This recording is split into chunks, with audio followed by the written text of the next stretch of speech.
لو ديبا اي توفير، النقاش مفتوح كش ما كاين. تقدر نقول لك سي عبد الحميد تفضلوا بدات نديروا هنا قاعد هنا مع فوالا هكذا سا سرا بتيتر ميو.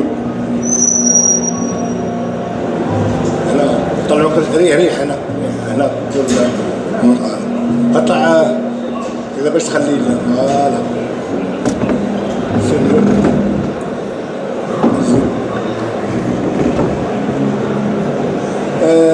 بالمناسبة يعني نشكروا سبونسور تاعنا مش سي با ان سبونسور سي ان سوتيان جروب سيك سيرام سي لو براتيكمون سي لو ليدر تاع لا سيراميك اون الجيري.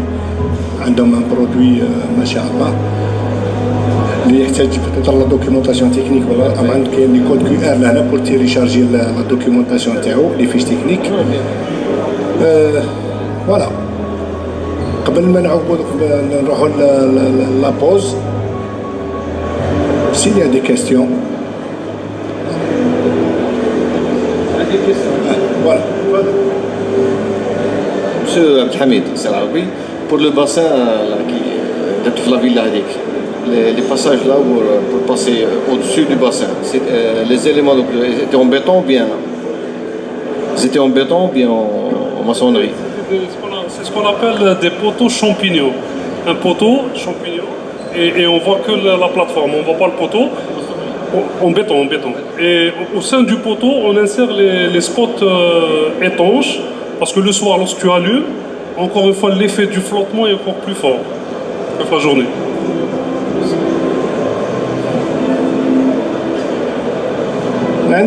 اسكو في انا نشوف فيها بريسي حوايج جديده ما نعرفوهاش من قبل الخدمه تاعك. اسكو فوزيت اسيستي بار ان انجينيور في الكابيني تاعك؟ انجينيور اون جيني سيفيل بيان سور. Non, pas du tout. Tout ce que je le fais tout seul, sans ingénieur. Pourquoi? Parce que quelle est la différence entre un architecte et un ingénieur? Lorsqu'un ingénieur doit vérifier une structure, elle doit exister. Comment elle fait pour qu'elle existe? En prédimensionnement et en forme géométrique. Comment elle fait? Comment on fait exister une structure avant que l'ingénieur vérifie? Ce n'est pas la vérification qui crée la structure. Donc, pour dessiner une structure, il faut se baser sur la culture historique de l'art de bâtir. Et devant ça, on est à égal avec l'ingénieur. Si on a plus de culture, on est capable d'inventer plus de structures. Si on a moins de culture, on se limite au pot-au-poutre tel que les ingénieurs le font.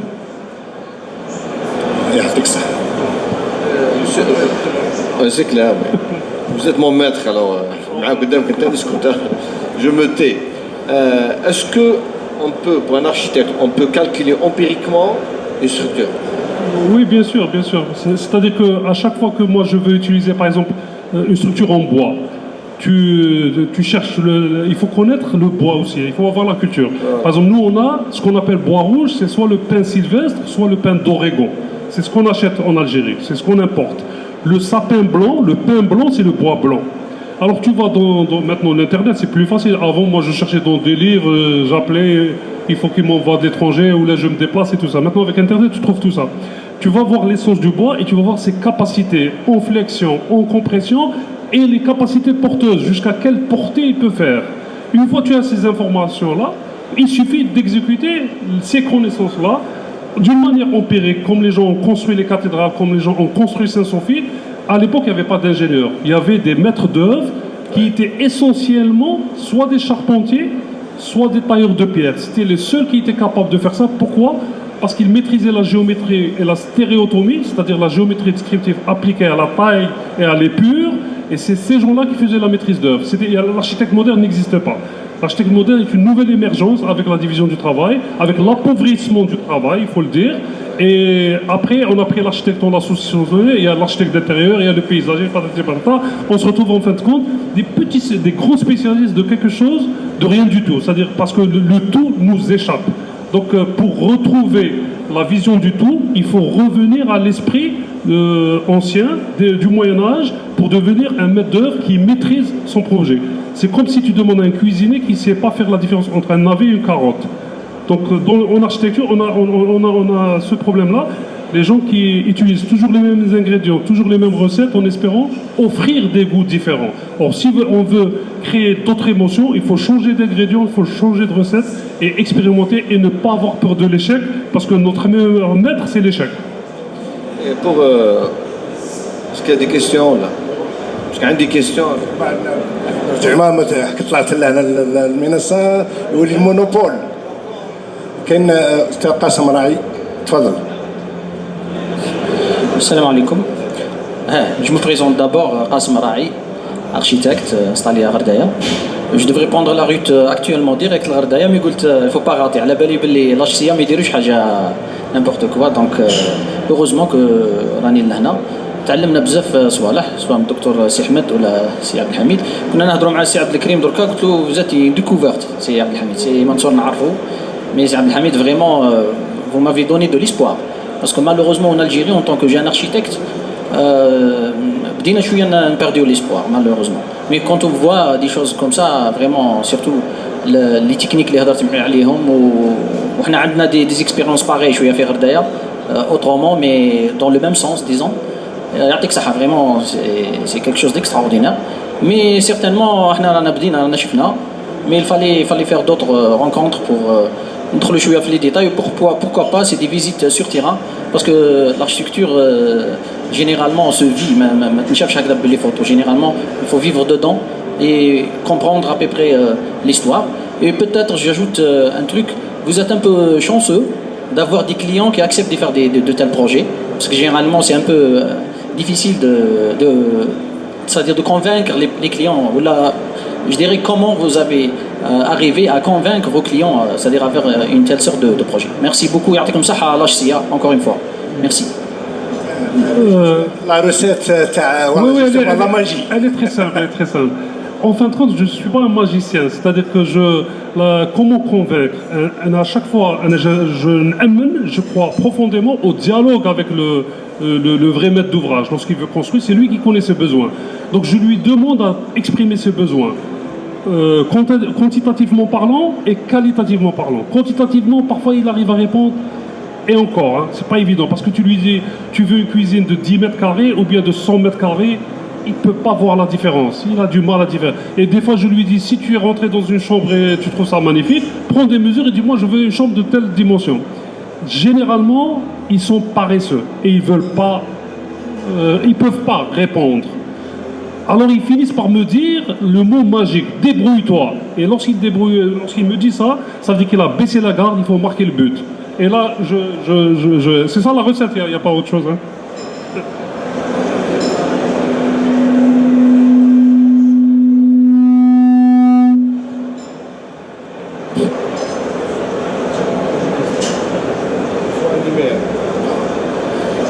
Troisième question, puisque de toute façon البارح درت لقاء مع الاستاذ عندي يوناني زدت لقاء البارح je vais publier في la chaîne j'ai plus de détails pour le bois استاذ comment traiter le bois pour qu'il résiste aux effets aux termites et aux effets extérieurs nocifs. C'est une bonne question. Encore une fois, il faut connaître le matériau. Il faut connaître le matériau, il faut connaître la nature du matériau pour travailler avec lui et non pas contre lui. Et il faut toujours demander au matériau qu'est-ce qu'il peut faire. Donc tu lui fais faire ce qu'il veut faire. Il ne faut jamais travailler à son encontre. Donc là, ça commence par la connaissance du matériau. Le bois, pour être protégé, déjà il faut 3 conditions. Humidité non stagnante, c'est important, parce que humidité tout court ne lui pose aucun problème. Humidité non stagnante, ventilation et obscurité. S'il y a un manque de ventilation, obscurité, humidité stagnante, le bois pourrit. Ok? Donc la mise en œuvre, lorsque tu conçois, par exemple, lorsque tu prends une poutre, tu l'encasses dans un mur. Et si ce mur-là est orienté au nord-ouest dominant, il y a de la pluie, donc il y a obscurité, manque de ventilation et donc pourriture. Alors qu'est-ce qu'il faut faire dans ce cas-là? Il faut mettre des corbeaux et poser le bois sur corbeau, ventiler. Ok? Donc lorsque tu évites, tu permets à ton bois d'être ventilé, manque d'éclairé et manque d'humidité stagnante, la pluie tahali, c'est pas un problème.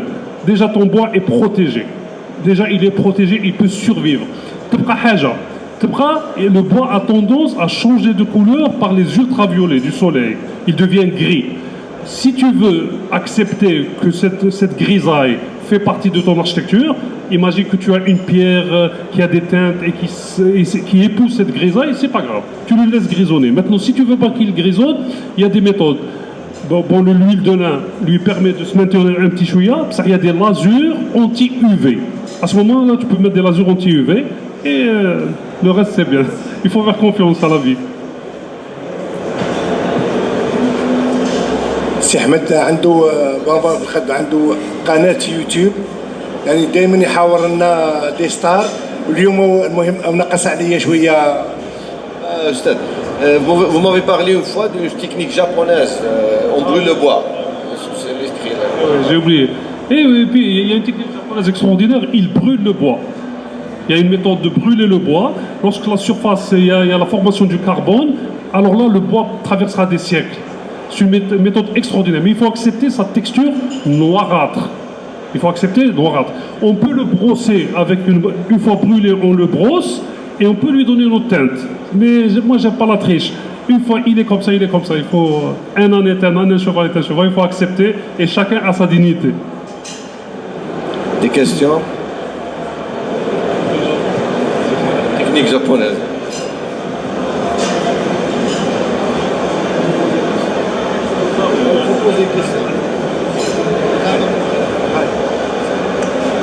Salam alaikum. Alors, je suis Sabri Alak, je suis architecte et j'aime beaucoup ce que Sir Arbé fait.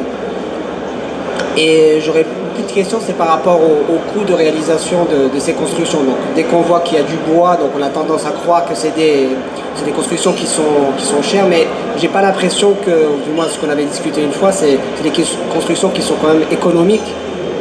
Si on a comparativement à une construction classique, contemporaine, est-ce qu'il y a un grand écart de prix et surtout dans l'entretien, c'est-à-dire dans le temps?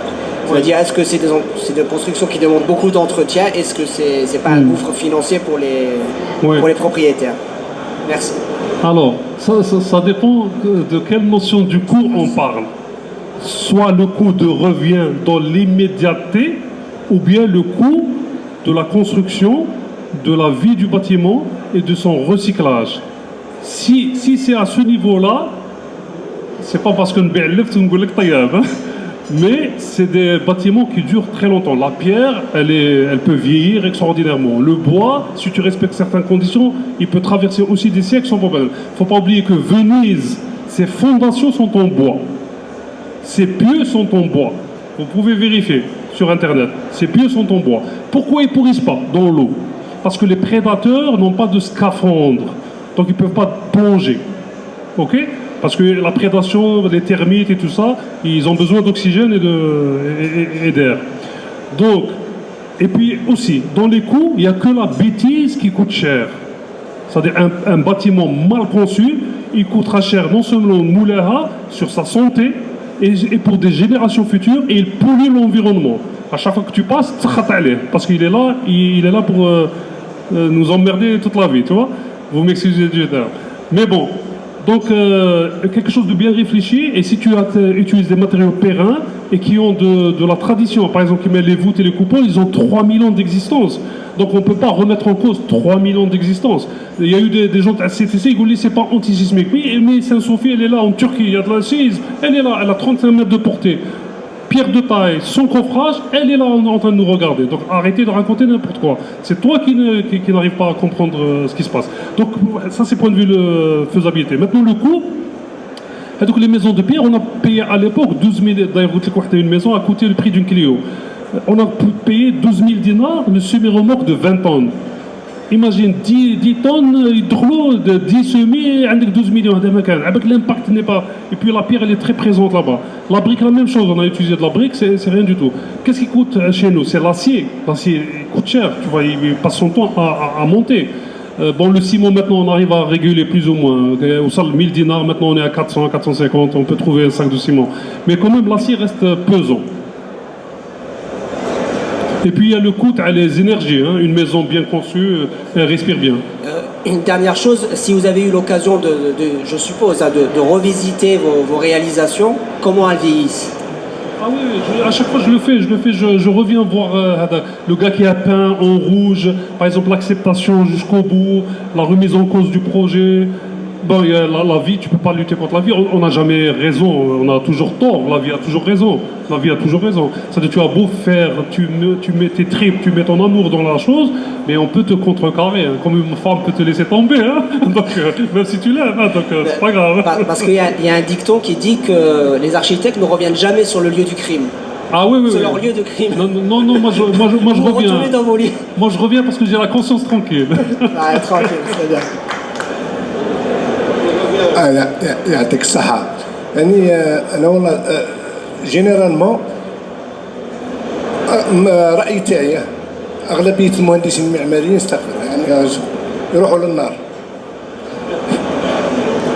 نو خاصة نو نو شوف لونفيرونمون لو كادر باتي اللي رانا عايشين فيه اسكو لقيتو ان الجيريان يعني دركا 99% ne sont pas satisfaits. Le cadre de vie تاعهم que soit les logements, l'espace public, la voirie. شكون هذا اللي راهو مأثر عليهم في الحياة تاعهم هذه؟ سينو لي زاركيتكت ما كاينش واحد اخر. يعني انا دائما نلصقوا التهمه في الاخر اللي هو لو بوفوار بيبليك. احنا عندنا طرف كبير من هذه المسؤوليه. كي شفنا الاركتيكتور اليوم تاع سي عبد الحميد يعني تبارك الله لو ماجيسيان. C'est un cri de cœur, tout simplement.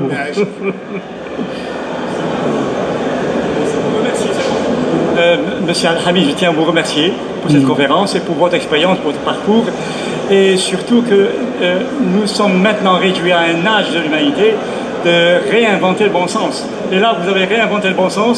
Nous avons eu tout le temps des exemples devant nous sur des architectures vernaculaires qui ont duré des siècles et on leur a tout le temps tourné le dos. Là, c'est un appel pour regarder l'évidence. Et votre travail est très édifiant. Ce qui est demandé maintenant, c'est de partager à un plus large nombre cette expérience. Oui, je sais qu'il fait une chaîne, je suis cette chaîne, je vous connais avant de venir ici, et je souhaiterais que ces expériences se multiplient sur les chantiers, essentiellement. Merci beaucoup pour votre conférence et pour votre expérience. Merci.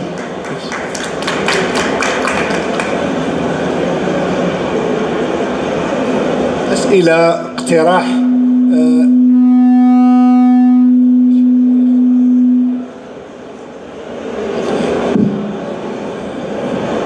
ما كاين دي سوجيستيون كسوا لي كونفيرونسيي نوز اركيتكت ولا ميم لا فونداسيون لورغانيزاتور لا باتيماتيك كش ما كاين حتى اقتراحات حنا هكذا باش نقدروا ثاني نوصلوهم pour une meilleure organisation des salons les futurs ان شاء الله. السنه كانت عندنا شويه تحسن في الاورغانيزاسيون ونيمري بيان نلحقوا الانستاد افضل من هذا اللي نلحقوا العالميه ان شاء الله. كش ما كاين اقتراحات ميم في الاورغانيزاسيون تاع لو فوروم هذا اوني اليكوت رانا في الاستماع. الا ما كانش تفضل. Et en général, il n'y a pas de mauvaise question. Il n'y a que de mauvaises réponses. Donc posez ce que vous voulez. Il pense c'est pas un problème. On est là pour discuter. Je vous raconte une anecdote. À chaque fois que, lorsqu'on ramenait des architectes stars, mais étrangers. Par exemple, chez nous, il y a eu un japonais 15 ans, que tout le monde connaît, a construit l'université d'Oran. Il avait fait un escalier sur poutre brisée. Ok ? Et puis quelques années après, lorsque les Algériens ont voulu faire la poutre brisée, ils ont ajouté au niveau de la brisure un poteau. Malgré que les escaliers existaient, toute l'université était construite avec ces escaliers brisés. Il y en avait des trentaines. Je leur ai posé la question, mais pourquoi? Mais vous voyez bien que c'est pas... Ah, c'est avec japonais. Ah, ouais. C'est-à-dire que nous, à la limite, on n'est pas des enfants de 9 mois. C'est-à-dire c'est un mépris, automépris terrible. Terrible. Alors, on a toujours Assad, les gens de la génération d'Assad ou Belloumi. Assad, il avait dit, dans le match avec l'Allemagne, dribble ان المون طاح هو يقولها قال لك يا يطيحوا tu vois et c'est à ce moment là قال لك نجموا نغلبوهم اوكي دونك سي لا ميم شوز انا شو اركتيكت الجيريان تاع بلاد ان بونيول انا اختار ان قاوي جا عندي قال لي ها مي سي توا لو بونيول كي في دو فري ترافاي قالها لي كيما هكذا قلت وي قلت شوي بونيول افيك دي بونيول بور دي بونيول ça vous va comme ça donc il faut être libre il faut se décomplexer.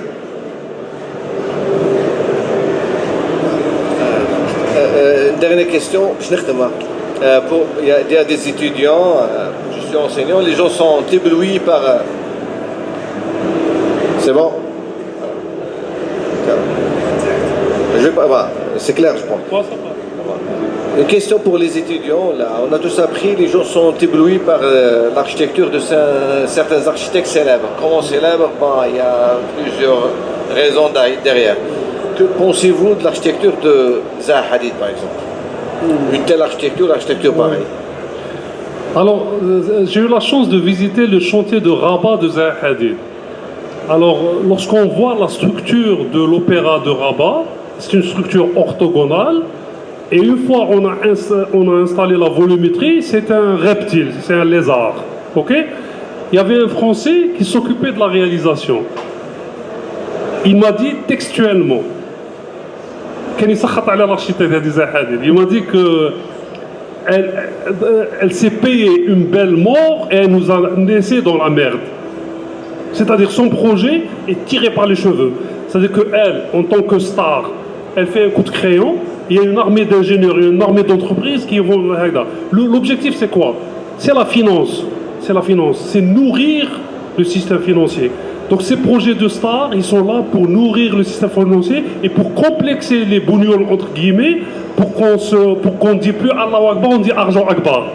Tu vois, et on a khad'oula. Tu vois, donc il faut se décomplexer par rapport à ça. Un Hassan Fethi, une architecture du Mzab, à Timimoun, des gens qui construisent pour le vivant, c'est comme les abeilles. Les abeilles ne sont pas payées pour travailler, ils ne travaillent pas, ils œuvrent, il faut œuvrer pour l'amour et pour Dieu et pour la vie. Et c'est ça la vraie architecture, le reste c'est du plomb. يعطيك الصحة أستاذ. شكرا جزيلا. طبعا أنا التدخل تاعي كان تمهيد للأستاذ لأن أنا تلميذه يعني. يعطيك الصحة أستاذ وبارك الله في ربي يبارك فيكم المشاركين وشكرا للحضور على Merci tout le monde. تفضلوا مسجلة ونحطوها في اليوتيوب إن شاء الله. يعطيكم الصحة.